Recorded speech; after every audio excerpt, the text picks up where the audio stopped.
Welcome to Tom Golly Questions Everything, the reboot.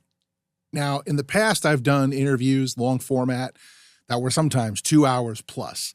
And I've gotten to talk with some amazing people. You can check those episodes out, such as Austin French, Johnny Diaz, Jason Gray, internet celebrity Jack Vale.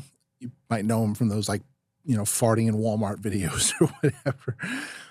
But the new format here is, I really just wanted a place where I can kind of share ideas, create conversation, and kind of give my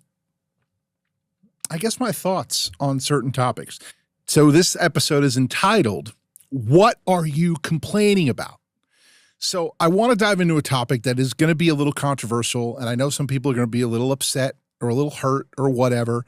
And the bottom line is that I know that my opinion on this is really just the absolute truth and the way it is.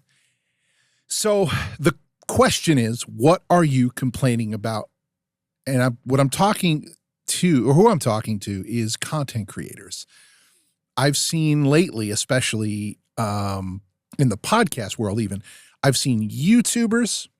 And then, of course, I've always seen music artists complain that YouTube, Spotify, all these streaming platforms don't pay enough for my music. At one point, I think I joined in on that parade years ago of you only pay 0.003 cents a stream. It's not fair. And, I am a business owner. I work for myself. I've worked for myself for years. And here's the absolute truth that especially indie artists, people who really haven't really accomplished a whole lot to where other people are able to make money off them, and myself included, especially with my music, here's the thing, and here's the question that people who do actually have the audacity to complain about these platforms not paying enough is very simple. Did Spotify, Apple Music, YouTube, any of these platforms that are available that you can put your music on and have your music in the same place, end up on some of the same playlists as some of the biggest names in music and content creation in the world? Did they ask you for your music? Did they contact you? Did they call you? Did they knock on your door? Hey, put your music on Spotify. We want it. We need it. No, that didn't happen. We all know that didn't happen. The truth is very simple. These companies created a platform in which you get to put your music out into the world in a place where it can be found alongside some of the biggest names in your genre and some of the biggest names in music. And the reality of it is that most people, most artists, and not all of them, and this was me very early until I met some of the right people to teach me how some of these things work, but most people don't even see 500 streams on their songs. So at the end of the day, you got to look at the platform. The platform itself, Spotify. They don't owe you anything. They probably have a huge building somewhere full of servers holding all this storage and internet bandwidth, and they have overhead. They need to make money. They're a business, and they allow anybody who wants to put their music on these platforms. And the best part about that is they turn around and hand you some money. Seems like a decent deal. Because what if those platforms didn't exist? What would happen? You'd be right back to the 90s or even before that, you'd be walking around trying to sell your CD at gas stations, at the mall, which, maybe the music world would be a better place if we could still do that. But that's what you'd be stuck doing to get your music out into the world and heard. So, and most recently, it was very interesting. I saw that there's this new trend, I guess, where people are saying how they have these ad blockers to block ads off of watching YouTube. And YouTube has figured out how to put a stop to, just having to deal with these ad blockers, because YouTube makes their money off of ads. That's right. These companies that pay money, and in some cases it's other content creators that pay money to have ads placed at random times on certain content. So blocking that, it hurts their ability to make money. So of course they've figured out how to put a stop to that. And I saw a post where someone was complaining, saying how this is the future of podcasting. This is crazy. This prevents content creators from having their baked in ads seen. And I find that really interesting, because it's like, wait, hold on. You're saying that you're complaining that the creators can't make money because YouTube is preventing those ads from being seen, because you're preventing them from making money. I mean, what is with the entitlement? Just because you create content and put it on the internet doesn't mean anyone owes you anything. So there's a way it works. And in life, one hand washes the other. So everything in life is a transaction. You go to a restaurant, you order food, you get food, you pay the bill. They get money, you get an experience, and you get a full belly. You go to a car wash, you get your car washed, they get the money. You pay a gym membership, you use it as much as you want, but they get their money, you get a place that you get to go and you get to work out.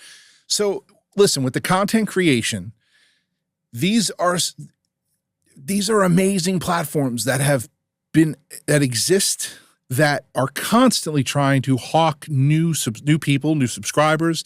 They're doing a lot to build that platform up continuously to give you a place, again, to have your content in the same place well-known, huge people exist. And the truth is, if you keep grinding it out, keep doing the things, it'll pan out for you. Now, my gripe isn't so much with YouTubers and whatnot, because the truth is YouTube is a great vehicle, and most people think just slapping something up on YouTube, I'll start making money. That doesn't work like that. There's a lot involved. But what I can speak on directly is the music world is, listen, you have to accept the fact, if you're a music artist and you're watching this, you have to accept the fact that you are not going to make money off your recorded music really at all. I mean, of course, if you have a viral hit and you get, 1 million streams, it's a decent amount of revenue that can come in. And that's great. And I hope that happens for you. I really do. But most indies aren't seeing those kind of numbers. I mean, I think all of my music combined has somewhere in the neighborhood of maybe 500,000 to 600,000 streams, which is really good for an indie artist, where I really haven't paid for promotion. I have paid someone to pitch my music to like legitimate playlists, and that's helped get the streams. But I always use the streams and those numbers as sort of some credibility. Like, look, people are listening to my music, and they are. And the truth is that there's so many other avenues that you should be trying to get your music out into the world as well. Instagram's one of them, because people can use your songs to make reels. I think now Snapchat is something that can be done. But ultimately, look, if you're an indie artist or you're a creator or whatever, again, that streaming revenue, especially early on, is not something you should be looking for as like, hey, I'm going to make money off this. What you should be doing is really looking for ways to make music that is profitable. And the truth is playing live shows, creating merchandise people actually would wear. And unfortunately, I have people still want CDs. Truth is, most people just want to buy something from you to support you, and a CD is a great thing because you can sign it. And some people just like it. It's kind of more of a tchotchke than it is anything else these days. So I think content creators, You gotta stop complaining about it. The musicians who are always looking for someone or something to blame for why they're not famous or why their music hasn't blown up. It's not the Spotify. It's not the algorithm. It's not YouTube. It's not the internet. You can do this in a big way if you really just zoom out and realize that you are your best source of creating opportunity, of creating awareness, creating revenue. And you create awareness by, don't be bashful. Post all the time on your social media. Come up with merchandise designs. And if you're not good at it, find someone who is. Put together a strategy in which you're actually going to be able to not have to take any money out of your pocket to actually get some of these products out into the world. Work really hard on creating a live show that somebody's going to want to see and hear and go, whoa, I want that at my event or my church or whatever. How much?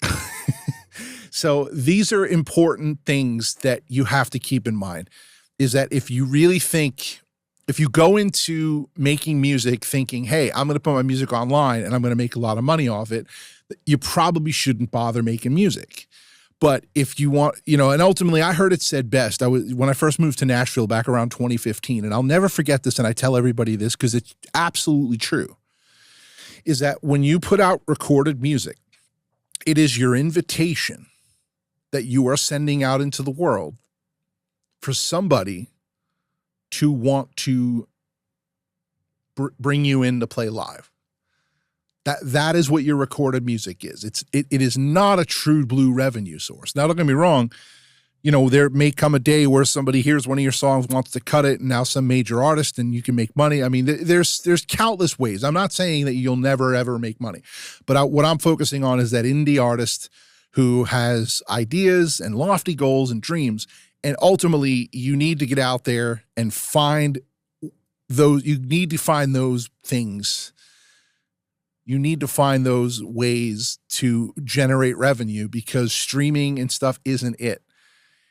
And if anything, I hate to say it, it's almost cliche, because we all have heard, play the show for exposure, right? Exposure dollars. Well, in some ways, the internet's kind of become that, and that's okay. And I mean, I personally, on this podcast isn't about music advice. It's more about just me questioning things I see, but it's generate content, create interest.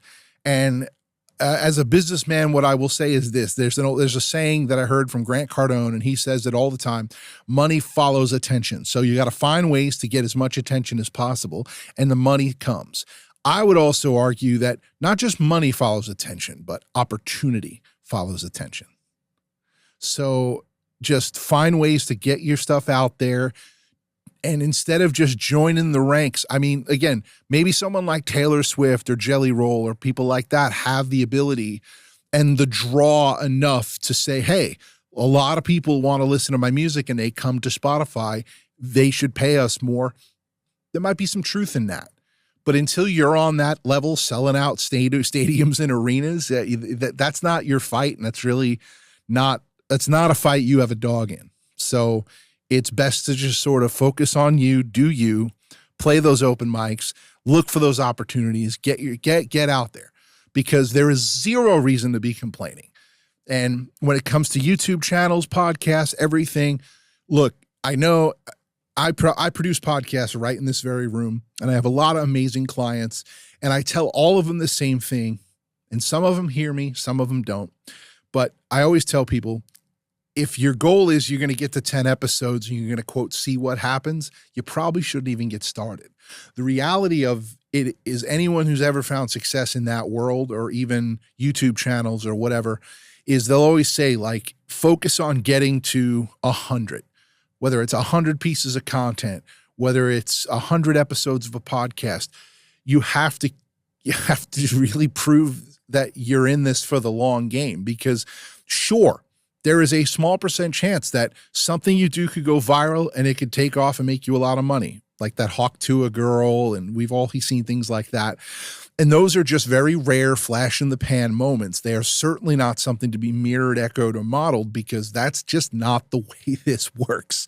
So what I'd highly recommend is, really focus on fortitude, the stick-to-itiveness. And I will say my music career, listen, I went from being somebody who performed Mercy Me and Casting Crowns songs to downloaded tracks off like praisehim.com or something like that. And I sang at open mics, and then eventually moved to Nashville and just started figuring out what I had to do. And the truth is that this was not going to be some overnight success. I released an EP, nobody listened to it. Had to just keep finding opportunity. Playing for free. It cost me a lot of money to drive across the country, pay a band, play somewhere for free, and get a chance to show people what I can do and how serious I was. And in that process, continuing to build my craft, get better, figure out what worked, what didn't, what resonated with people, what didn't, find the people that were better producers, better. Before you know it, I was getting on opportunities where some of my friends who have record deals were like, dude, how did you get on that?